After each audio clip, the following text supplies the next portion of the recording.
In today's video, I will show you step by step how to add effects in CapCut PC. Adding effects in CapCut is quite simple. All you need to do is import your video where you want to add effects and then drag it onto the timeline. Once your video is on the timeline, click on Effects in the top left corner. On the left side, there are different categories to help you locate the effect you need. The small icon in the bottom right corner indicates that you need to download the effect first. You can download the effect by clicking on it once and waiting a few seconds for it to download. When you click on an effect, it will show you on the screen how it will look in your video. As you can see, each time I click on an effect, it displays on the screen.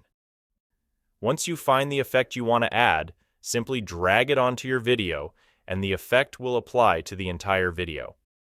If you want to add the effect to only a specific part of the video, drag the effect above the video and position it where you want.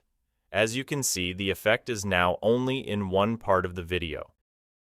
You can also add multiple effects at the same time by dragging them on top of each other, just as I've done here.